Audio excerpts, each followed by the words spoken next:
Absolutely. I think Major Smith can just Yeah, discuss that. when it comes especially for the public coming for the Peach Bowl parade, we prefer them to take ride share.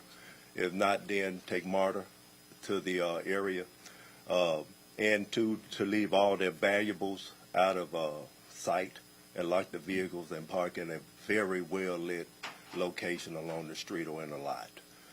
When it comes to like major advised, these events definitely are problematic when you come to large scale events throughout the country. That's something that my section we monitor yearly. We monitor not only in the country but throughout the world. We have an increase of active shooters that's taking place. We got measures in place to mitigate that. Our plans are formulated to eliminate those type of incidents that could possibly take place. Anything you want to say to any business owners, like restaurant owners in the area that plan to, take advantage of New Year's Eve, people coming out? What kind of safety protocols should they have in place? Well, it's the same thing that the major just advised. For any suspicious activities, we should have a lot of officers that are going to be highly visible on the streets. If they're not on post, notify that officer immediately, and then reach out to 911 if there's not an officer. Always wait. If you feel that you're going into an area that's not as secure, call 911, and we can definitely get some help and some highly visible during that period of time. How many people are you guys expecting? For the Peach Drop, probably between 50 to 60,000 people for the Peach Drop. Yes, ma'am. And so obviously you guys have increased. You can't say how many officers you're going to have, but you do have beefed up security that's going to be there, correct? Yes, ma'am. We're doing everything possible.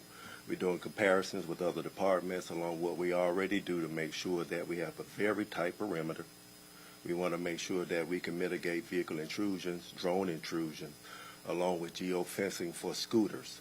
And we also have to deal with this, especially with the increase of active shooters that's taking place throughout the country. We have to also mitigate those too, along with drone intrusions and suspicious packaging.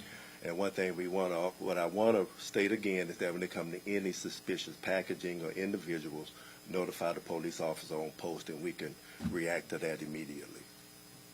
And there'll be uniforms and plainclothes officers as well, correct? Ma'am, we're going to have uniform officers. I cannot get into the fact of whether we're going to have plain clothes or not. We can discuss it after the event. If people do want to park downtown, what would your suggestions be?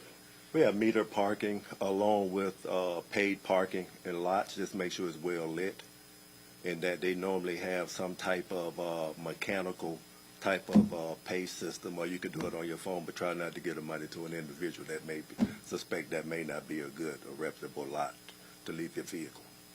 Can you talk to the point, maybe again, about these two events happening at the same time and maybe the challenges that you're facing? Well, whenever you deal with mass scale events, the logistics of that is very difficult.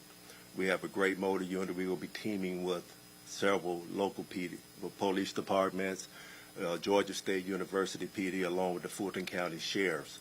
Their motors will be assisting City of Atlanta Police motors. So we'll be very fluid when it comes to adjusting and moving from location to location. And plus, too, Major Harper here, being the Vic, he will also give us up-to-date information if he sees something that we may not see directly. Depending on the weather, we will have our air unit and our drone unit available to assist us so we can have aerial advantage to where we need to move and adjust our personnel in real time. Just go over the celebratory gunfire real quick. I want to jump on that.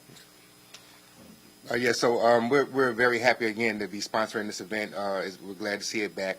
One of the things that we'd like to caution everybody on throughout any events, I think our first priority is that what I'll tell you is our first priority is always 911 calls. So whatever the size of the event, whatever we have going on, we're always going to have our 911 response available. So yes, we have adjusted our hours a little bit for that, and we do have some other partners that we're working with. The Major mentioned the State Patrol, the Fulton County Sheriff's Office, and we have some other partners that will be with us at the state level as well. MARTA PD is very active in this, and they've made some adjustments for their rail service and bus service, so there'll be plenty of ways to get around. So saying that, we want to keep it safe for all of the patrons and the citizens of Atlanta. One of the things that we always look out for is celebratory gunfire.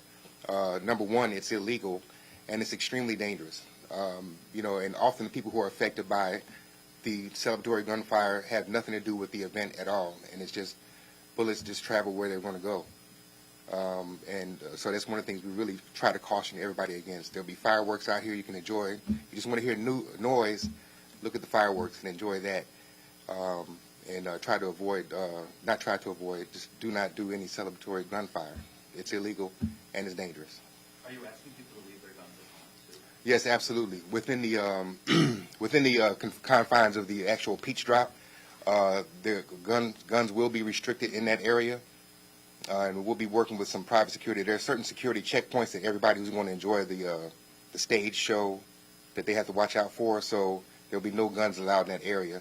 It's better to leave them at home, just in case anybody's out there. We will have a lot of officers out there, but somebody could break into your vehicle. We want to avoid you losing your firearm or anything else. I think you touched on this a little bit, but as far as maybe backpacks and bags that people bring with them, can they bring their backpack with them? I believe they're going to have a clear bag policy in the area. So yes, they're allowed. There is a certain size restriction, and we'll make sure that everybody gets that, what the size restriction are, but it is a clear bag policy for this event. Are there restrictions for teens? Do they have to be accompanied by an adult? Yes, this event will carry out through the curfew time, so any teens, we have to follow the rules with the existing curfew. There has not been any adjustments made for that as of this time, as far as what the mayor is going to ask for extending the period of the curfew. So we recommend that all juveniles are with an adult. And that's the curfew now is 11 11 o'clock. o'clock. And then real quickly, you mentioned the geofencing for the scooters. We're talking a lot about trying to, with traffic congestion, but people won't be able to take scooters to this event? They can take a scooter up to there'll be basically one block north, south, east, or west of the actually event area, where your scooter will actually slow down and come to a stop. So there's an area there, and that also applies to the ride share. Geofencing also will affect where you can pick up and drop off patrons going to the event. So you'll have a one block walk from wherever you decide to, whichever direction you come from. All right, everybody good? All right, thank you. Thank you.